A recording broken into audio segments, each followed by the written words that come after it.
Now that the submarines have been destroyed, the Nimitz Carrier Strike Group can move on with its original tasking with the destruction of the Russian Surface Action Group. We have confirmed reports that the Kirov is here and is on station. If we can destroy at least one of the Russian capital ships, they should withdraw from the area. Welcome back, Task Force Viper, to the second part of this Sea Power Naval Combat in the Missile Age video, where we are right where we left off with destroying those enemy submarines. These F-14s that I had on patrol that destroyed the Tu-95s have came back from their patrol and are hopping into a landing pattern here to get ready and recover back on the carrier. I'm using some time compression here just to kind of move things along, because if I don't, the entire process is probably somewhere between 10 minutes long of them getting into a holding pattern and then actually getting the clearance to land.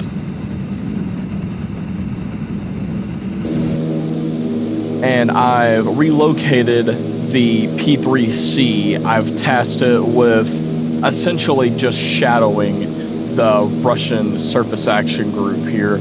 And we have confirmed 100% that the Kirov is a part of this action group. However, if we can just destroy one of these capital ships, because there are two Slavas and, of course, the Kirov, if we can destroy just one of these capital ships, we believe full-heartedly that the Russian Navy will back down, and we should be able to either A, get the Brits and French who flank that Surface Action Group as it tries to go in between the gap, or we can try to ambush them with 3 or 4 submarines that we have between. The Surface Action Group probably came from Murmansk, if we're being honest. So between Murmansk and whatever fucking strait we're in between Iceland and Greenland, I'm sure there's at least 4 or 5 subs there, and we can try and push them in. However, while that's going on, we have this beautiful F-14 here coming in for a landing. Archerfish here is still stalking its prey.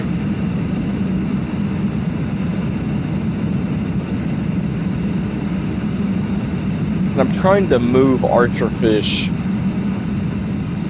very, very slowly. Actually, I'm not moving her at all right now. It's just moving at 0 knots, and I'm trying to get that Surface Action Group to actually be either right in front of her or just past her.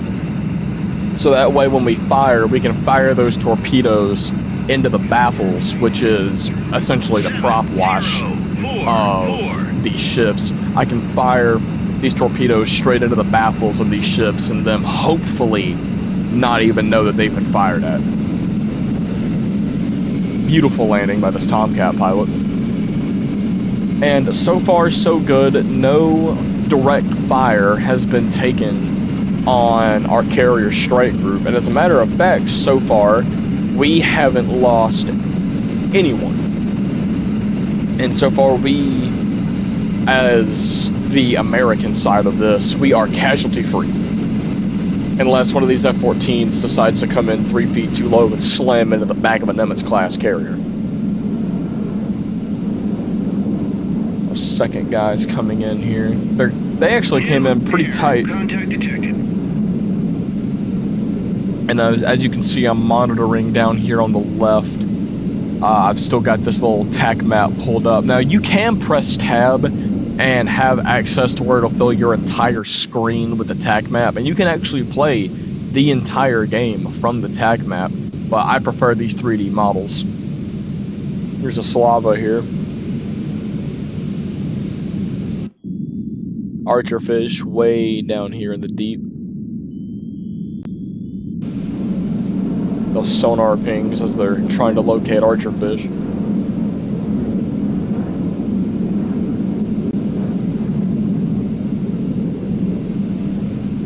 Now, I'm not gonna lie, I am pretty bad when it comes to submarine warfare. So anybody that is a fan of submarine warfare, if you would like to see a future video of just submarine on surface action group, please let me know. Okay, so we have archer fish here. I've brought her up to periscope depth. 7022 and here's the mighty Kirov. Warship. This thing is truly fucking formidable. But yeah, so I've brought archer fish up to periscope depth, and we're just gonna launch all 4 torpedoes we have loaded straight at her. Engage track 7001. Now, my biggest fear is that the Soviets are gonna detect this almost immediately, and they're going to fire their torpedoes, because I know these surface ships have them, that they're gonna fire their surface torpedoes straight back down the track. Multiple hostile submerged submarine. Contacts detected. Multiple hostile submerged submarine. Contacts detected. And that is exactly what they've done. I'm going to go ahead and launch these F-18s that I've had brewing on this carrier deck. Go ahead and get these guys up here. And these F-18s, of course, this is 1990, so these are the legacy Hornets. Torpedo in the water. Bearing.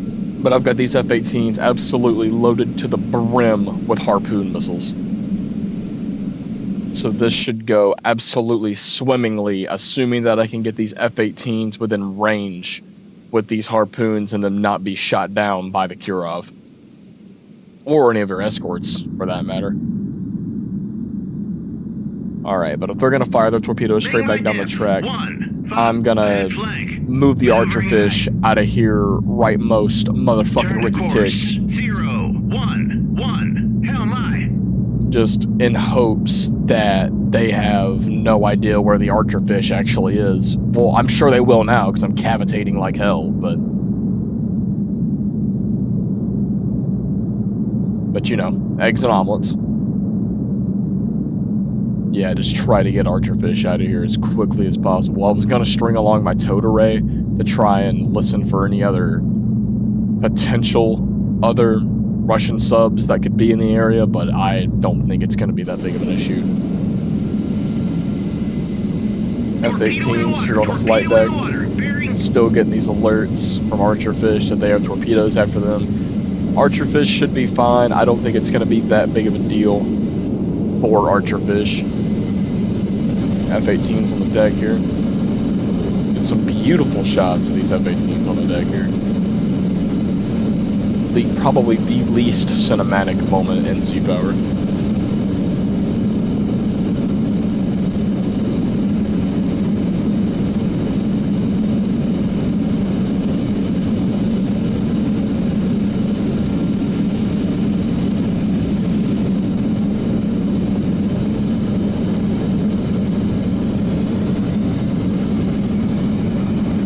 All 4 cats in use. Yeah, that's a beautiful sight to see here. So, with Sea Power, unfortunately, you can only launch aircraft up in groups of 4. So what we're going to do is we're going to end up with 3 groups of 4, because there's only 12 F-18s even on the entire carrier. Like, and again, like, I know that's not real life. However, this is the 1990s, so Legacy Hornets, at this point, we're still kind of being battle-tested, if you will. So there probably, to be honest with you, wasn't a lot of them around on carriers. There probably just was a squadron or 2 on there. But anyway, let's get these F-18s up. They're carrying bags, 4 harpoon missiles, and 1 Sidewinder each tip. They also have a couple of AIM-7s. I don't know if you guys can see that. They have a couple of AIM-7s tucked under there, just in case they have to get into a long-range fight, which there hasn't appeared to have been any other air contacts other than that Russian Tu-95 that we took down in the last video, so let's hope that stays the same. Archerfish, damn near already back at the bottom. Well, not at the bottom, but I would say at her maximum depth, where she can run as loud as she wants to and nobody'd probably ever hear her. But anyway, with my fucking loud ass and ADHD, you can only launch aircraft in groups of 4, so I'm gonna have to get all these air groups up into the air and then merge them just into one big air group and then send them on.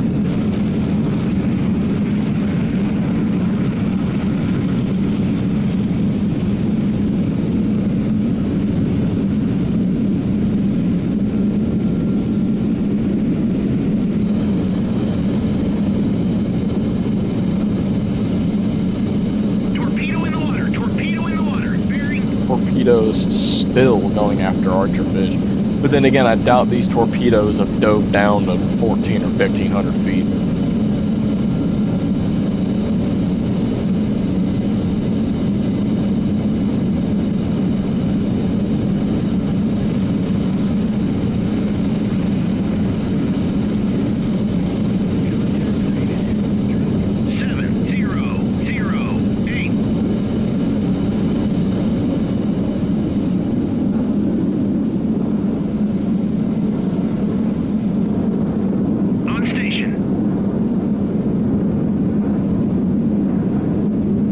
And the torpedoes that I launched at the surface action group by the Russians here, it does, or the torpedoes, sorry, the torpedoes they are wire guided, they do have wires, they are wire guided. However, with me moving Archerfish up to flank speed and then moving her off to the right and then sending her down to 14, 15, I think it may have been 1600 feet. It's gonna break those wires and I'm gonna lose all control. Kirov absolutely running, or the entire surface action group absolutely just running for its fucking life from these torpedoes. Which is a good thing because it keeps them distracted on looking for the Archerfish and not the fact that 12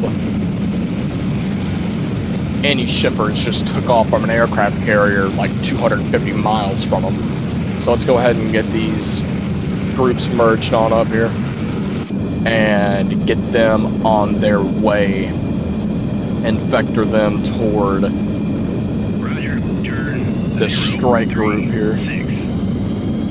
Now what I'm going to do is have them climb up the Angels 20 and then when they start going toward this waypoint, have them drop down to almost the deck and just absolutely fucking buster, just to hit the gas as hard as they can, other than going full afterburner, because they do need fuel to get back, and they're more than likely going to drop their bags probably about halfway there.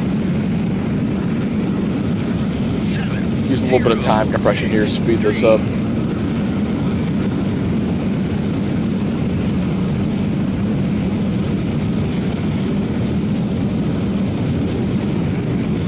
But then again, they also have to fly damn near 300 miles, so I will see you all again when they are just about in range.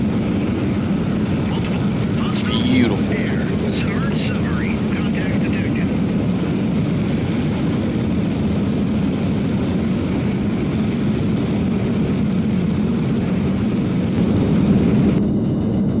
Okay, so they're just about in range here. They're about to make their turn vector, and there they go. Yes, they dropped their bags about halfway here. Sorry, I cut that out. These guys literally flew for almost 30 minutes straight. And as beautiful as F-18s are to watch flying a V formation, there's 12 of them. I don't think anybody wants to just stare at that for damn near 30 minutes. Now, also, while that was happening, I have lost the Archerfish.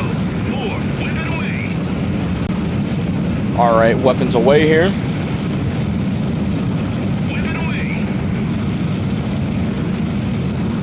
But yes, as I was saying, I did lose the Archerfish during the whole trying to get these F-18s up and to their strike vector.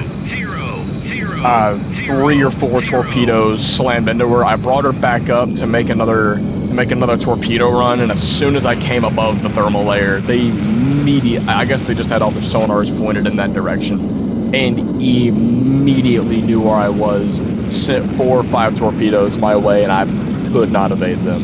So we will pick those sailors up out of the water, hopefully before the Russians do. If there's any sailors left. This P3 here still monitoring the situation.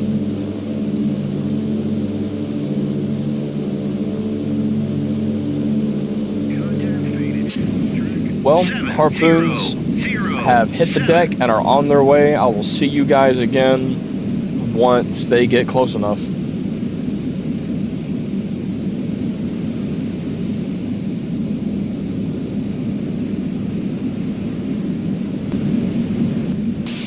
Alright, these harpoons have probably come within about 10 to 15 miles of this group, and missiles are absolutely flying everywhere to try and intercept these. Now there are a total, I counted, there are a total of 48 harpoons in the air screaming toward this surface action group. And again, all we're really aiming for is sinking the Kirov is the goal here. Because if we can sink the Kirov, that will pretty much knock the Russians out of any sea superiority they have, other than blowing up the Kuznetsov.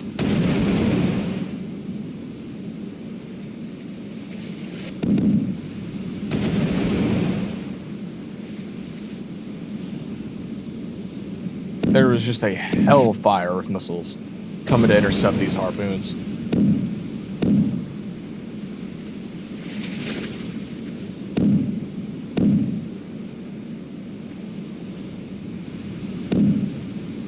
And sinking the Kirov would be preferred, but if we can just at least sink one of these capital ships, which these Slavas are considered, if we can just sink one of these capital ships, that should force the Soviets to bug out of here. Seeing as they've already lost 2 other submarines, and then losing a capital ship should be that final nail in the coffin.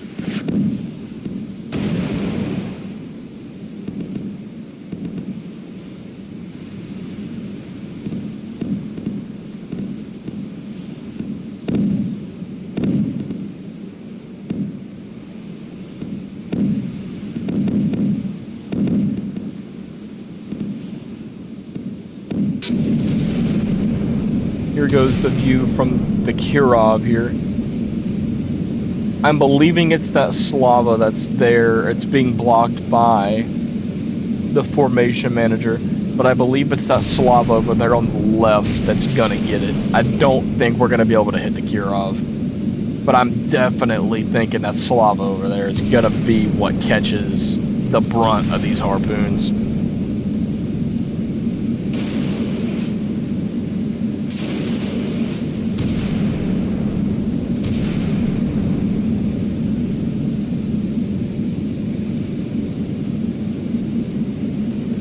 Take a picture here, use this as a thumbnail. This is a glorious shot.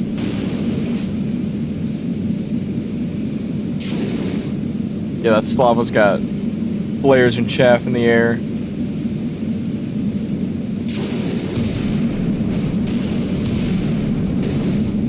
It's got Sea Whiz out.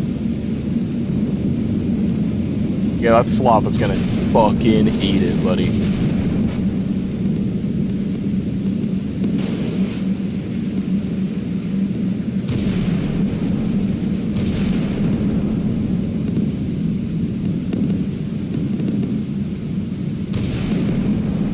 Oh yeah, here they are. They're here.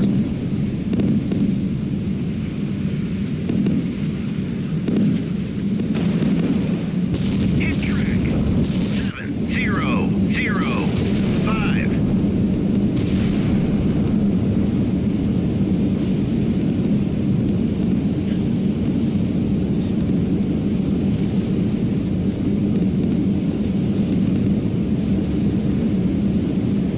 Alright, that is good shit. And that harpoon's a miss. I think it's going for that Sovereign Mini, and it was taken out by Sea Whiz. Well, he's hit, it appears. He's not hit below the waterline. With it being a harpoon, it probably went up and dove down and came down probably amidships. So that's one slava damaged and one slava on its way to the bottom.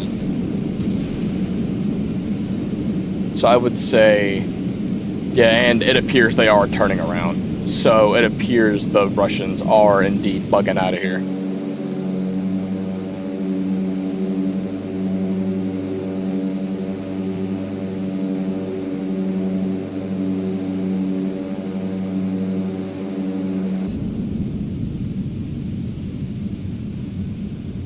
It appears they got that fire out, but nevertheless, still damaged. They probably got... none of their radars probably work anymore. That guy's gonna be on his way to the bottom. Well, alright, Task Force Viper. That is going to conclude this one. If you would like to see an add-on to this series where we re-engage this Russian surface action group, please let me know down in the comments below. But until then, this has been Sea Power, Naval Combat in the Missile Age, and let me know what you guys think about it. I will see you in the next one, and until then, stay frosty.